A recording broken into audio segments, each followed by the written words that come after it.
TV 24 news ವಾಹಿನಿಗೆ ಸ್ವಾಗತ. ಜೊಯ್ಡಾ ತಾಲೂಕಿನ ನಾಗೂಡ ಗ್ರಾಮ ಪಂಚಾಯಿತಿ ವ್ಯಾಪ್ತಿಯ ಕೋಳಗದ್ದ ಗ್ರಾಮದಲ್ಲಿ ಕರಡಿ ದಾಳಿ ಮಾಡಿ ಪಶುಪಾಲಕನೊಬ್ಬನಿಗೆ ಗಂಭೀರ ಗಾಯಗಳಾದ ಘಟನೆ ಜರುಗಿದೆ. ಗಾಯಾಳುವನ್ನ ವಿಠು ಪಾಟೀಲ ಅಂತ ಗುರುತಿಸಲಾಗಿದ್ದು, ಅವರು ಸಂಜೆ ವೇಳೆ ಎಮ್ಮೆಗಳನ್ನ ಕರೆತರುತ್ತಿದ್ದಾಗ ಏಕಾಏಕಿ ಕರಡಿ ಎರಗಿದೆ ಎನ್ನಲಾಗಿದೆ. ದಾಳಿಯ ವೇಳೆ ಕರಡಿ ಅವರ ಕಾಲಿಗೆ ಕಚ್ಚಿ ಗಂಭೀರವಾಗಿ ಗಾಯಪಡಿಸಿದ್ದು ಹೆಚ್ಚಿನ ರಕ್ತಸ್ರಾವ ಉಂಟಾಗಿದೆ.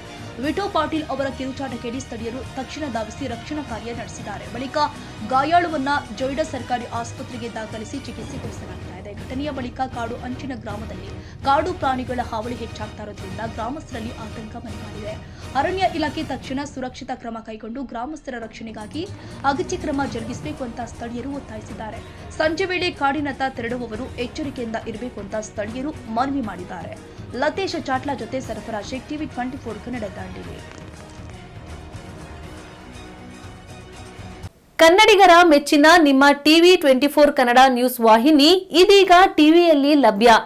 ಕರ್ನಾಟಕ ಮತ್ತು ದೇಶ ವಿದೇಶದ 360 ಡಿಗ್ರಿ ಸುದ್ದಿ ಹಾಗೂ ಉತ್ತರ ಕರ್ನಾಟಕ, ಬೆಳಗಾವಿ, ಬಾಗಲಕೋಟೆ, ಧಾರವಾಡ, ಹಾವೇರಿ, ಗದಗ, ಬಿಜಾಪುರ ಜಿಲ್ಲೆಯ ಕ್ಷಣ ಕ್ಷಣದ ವಿವರವನ್ನ ಪಡೆಯುವುದಕ್ಕೆ ಟಿವಿ 24 ಕನ್ನಡ ನ್ಯೂಸ್ ವಾಹಿನಿಯನ್ನ ಲೈಕ್ ಮಾಡಿ, ವಿಡಿಯೋಗಳನ್ನ ಶೇರ್ ಮಾಡಿ, ಕಮೆಂಟ್ ಮಾಡುವ ಮೂಲಕ ನಮ್ಮ ವಾಹಿನಿಗೆ ಸಹಕಾರ ನೀಡಿ ಮತ್ತು ಚಾನೆಲ್ ಅನ್ನ ಸಬ್ಸ್ಕ್ರೈಬ್ ಮಾಡಿ. Thank you.